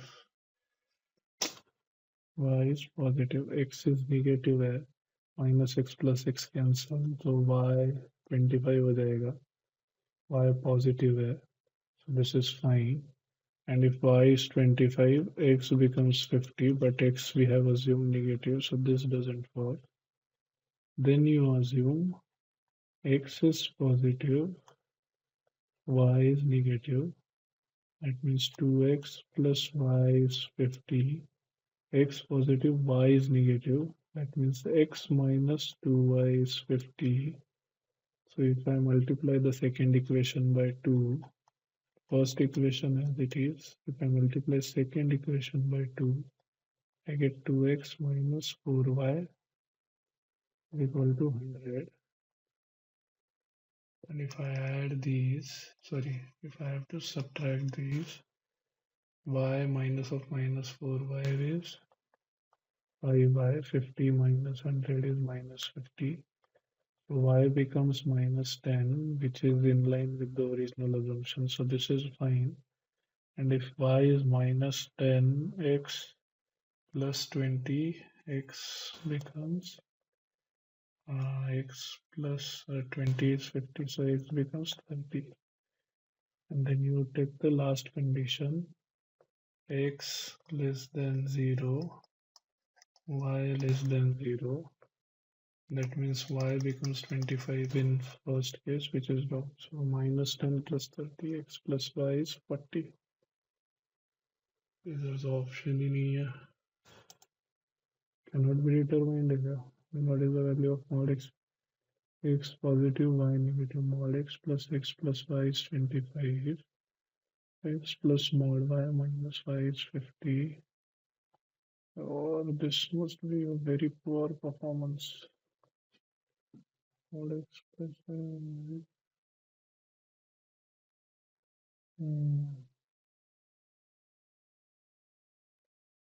Did I make any mistake here? 2x plus y is 50. 2x plus y is 50, mod x plus mod y कुछ है ना, 2x plus y is 50, x minus 2y, y is negative, x minus 2y, 2x plus y is 25. Oh my god, 2x plus y is 25. This becomes minus 75. So this becomes minus 15. Minus 15. Then this becomes 20. So 35 हो गया ना भाई, क्या बात है, 35. How many are 1, 2, 3, 4, 5, 6, 7, 8, 9, 10, 11, 12, 13. I can attempt to more these. नहीं कर सकते, ये हो गया. Let's do this here. तो को प्राइम्स का नाम बनना है ना, तो 1 के साथ 2 to 15 सारे को प्राइम हो गए. ये कितने हो गए, 15 तो 13 14 नंबर्स. 2 के साथ सारे ऑड नंबर्स, तो 3 5 7 9 11 13 15. तो ये कितने हो गए, 7 हो गए. 3 के साथ 4 5 9 6 7 8 10 11 13 14. 1 2 3 4. ये हो गया 8. 4 के साथ 5 6 7 6 तो नहीं होगा, 5 7 5 7 then 8 no 9 yes 10 no 11 yes 12 no 13 yes 14 no 15 yes.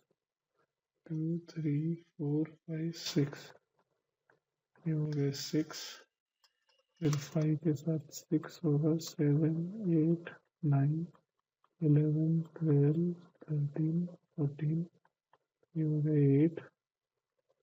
6 के साथ होंगे 7 9 8 9 9 9 10 11 12 13 14 15 15 हो गए यहाँ पे. 7 के साथ 8 9 10 11 12 and 15. 8 2 3 4 5 6 यहाँ पे.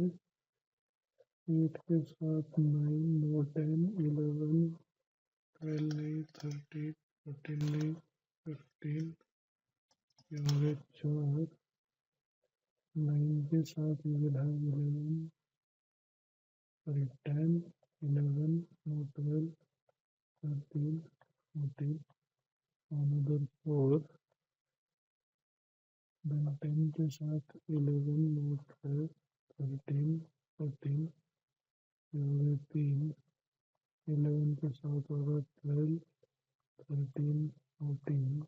ये 3. 12 के साथ होगा 13 14. ये 2. 13 के साथ होगा 14 15. तो ये 2. And then 14 15 will be 1.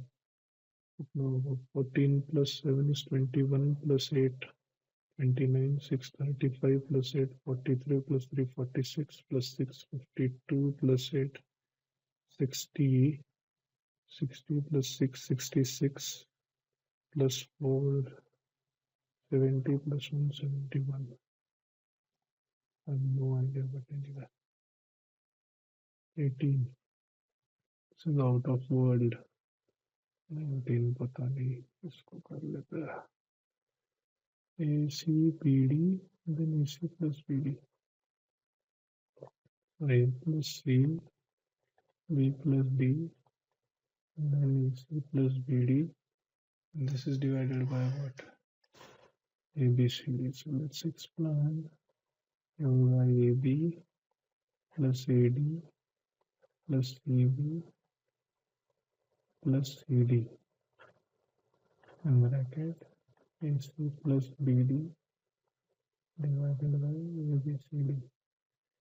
Okay, so I have A square BC plus A B square D plus A square CD plus A B D square plus A square AB plus C B square D plus C square AD plus CBD square. सबको अगर मैं ABCD से करूँ divide and so fourth, तो ABC गया, एक A गया, तो बचा क्या? A बाई डी, A गया, A by D, B by C, यहाँ पे A गया, C गया, D गया, A बाई B, और ABCD, A B D एक एक्स्ट्रा है,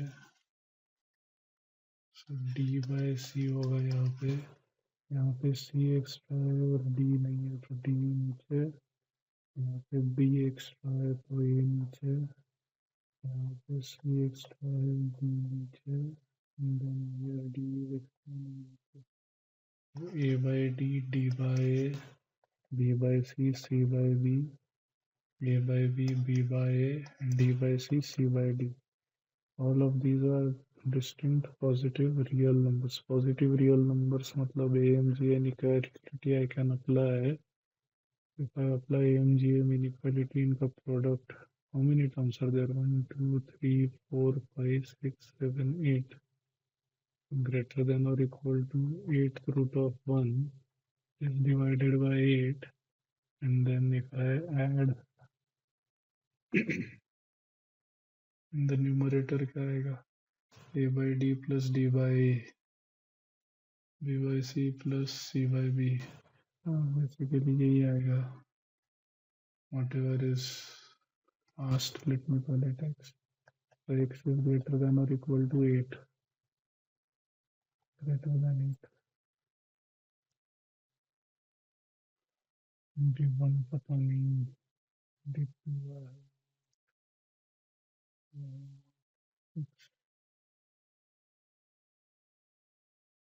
रुक गया यार,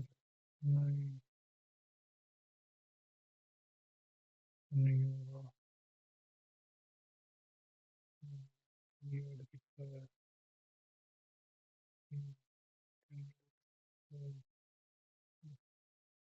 That QT is perpendicular bisector of RS. You have a circle. QT is perpendicular bisector of RS. अगर ऐसा बना हुआ है, QT is perpendicular bisector of RS, और अगर ये है perpendicular bisector है, so this is O, QT becomes diameter, this becomes 90. From an external point P, a tangent PQ is drawn to the circle. So yes, ये मान लो PQ है, then this becomes tangent. So this tangent reduces, this becomes 90. Find TRS if SQP is 20. SQP, अच्छा तो P इधर है.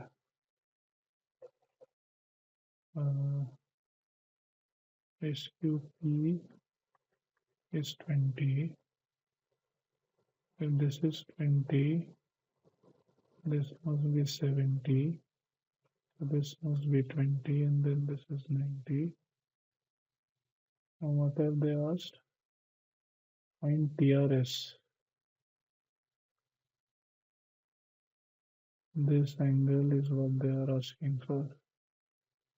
TRS, TRS basically. So ये ST वाला ये है. ST वाला सेगमेंट है. Uh, so basically, TQS and TRS will be same, right? Angles subtended by the same segment. TQS, TRS, TF to 70. 70. Oh, how many have I solved? ये दिखता नहीं है शायद. 1, 2, 3, 4, 5, 6, 7, 8, 9, 10, 11, 12, 13, 14, 15, 16. I have attempted. इसका कुछ mark कर दे क्या? Find the age in years of the oldest friend. Basically 33, 34. So this is two consecutive numbers है क्या? 16, 17, 16, 18, 16, 19.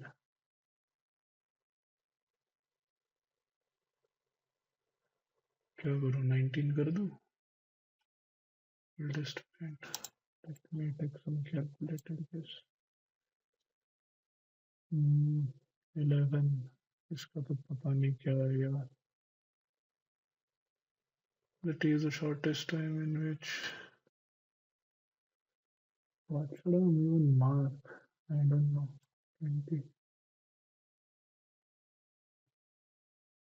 12, 15.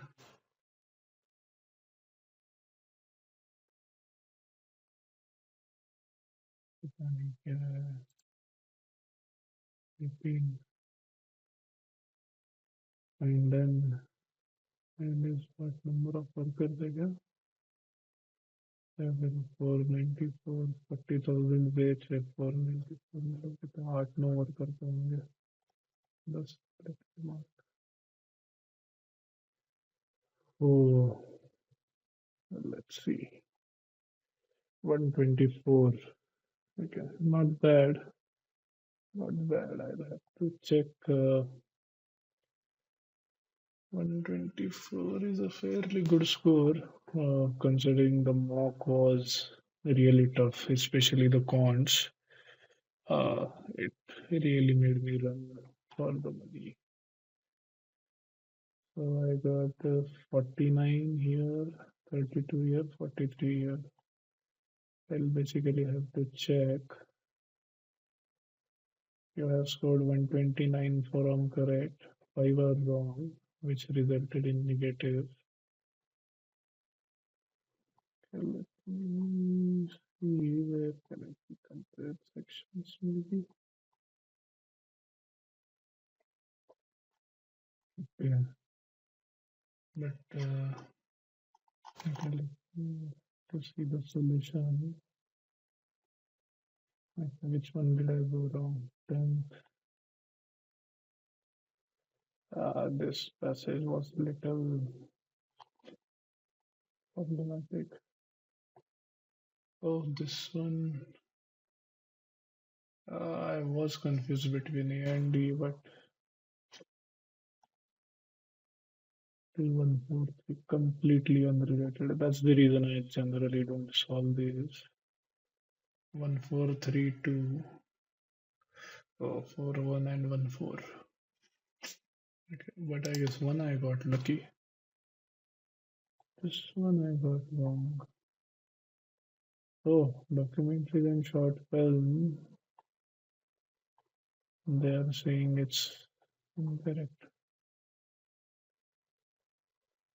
But the Academy Awards are exception to this rule. May nominate and vote. Whereas what eligibility and requirements of 5 states, the generic rule to explicit exception to this rule. Oh, they are saying 5 has a rule, not 3. 5 was a rule, yes. I thought 5 and 3 both are rules. 4 stays on eligibility, 1 works as a natural intro. 5 to 4. Switches topic to who dominates and what. Oh. Hmm. How about the other one? This one I had attempted. What was the answer? 102. I just marked some random answers here. Oh, here I got wrong. Oh, what are they saying the answer? Okay, I'll have to check later, but all these three went for a toss. Yeah, I didn't even understand what this question was. 70 to 64. No, didn't even understand this question, to be honest. Cons, which one is wrong? Oh, three wrong. Yeah, I knew this, Ray. क्या है ये? TSC. So basically, they are saying where is not the biggest. Why? Yeah, even I got 3 power 3 by 4. 3 power 1 by 4, 3 power. I'll have to check.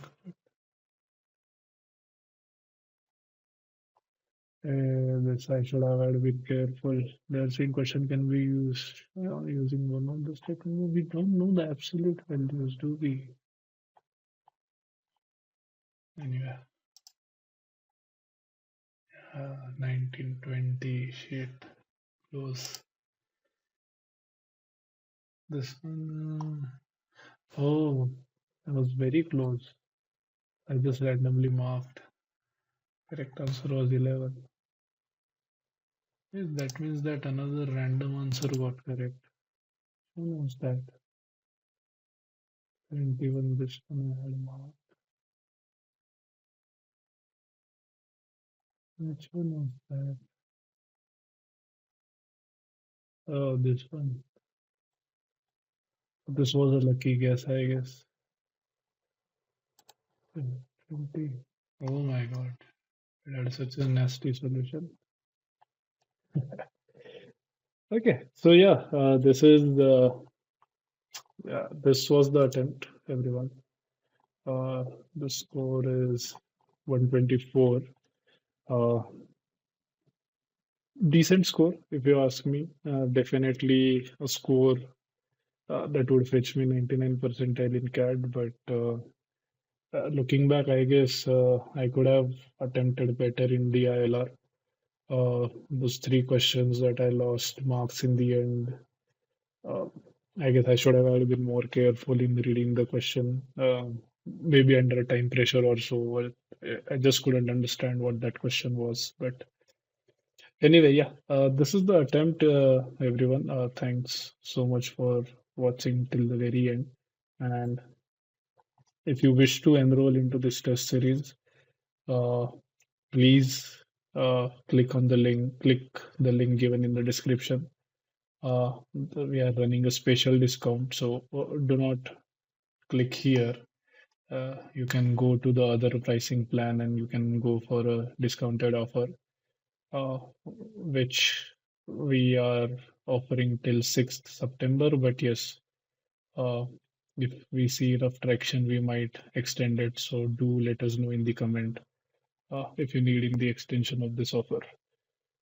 And you can reach out to me personally. This is the contact number. So WhatsApp only, strictly. So feel free to drop your comments, feedback, or any doubts that you may have. So thank you so much for watching this video till the very end. I feel very exhausted actually writing this mock, uh, and that's how it should be. Again, it's an it's a symptom of you basically using 100% of your energy, 100% of your focus on the mock. So you must feel exhausted. Obviously curious. I will go through all the questions that I got wrong and the questions that were unattempted, but for now, it's time for a break. So thank you so much for watching this video, guys. See you in the next one, and do give the test series a try. Thank you so much. If today's session gave you insights, don't forget to like the video, subscribe to 99 Percentile Hub, and hit the bell icon so you never miss our future mocks, strategies, and deep dives. See you in the next session. Let's keep working towards excellence together.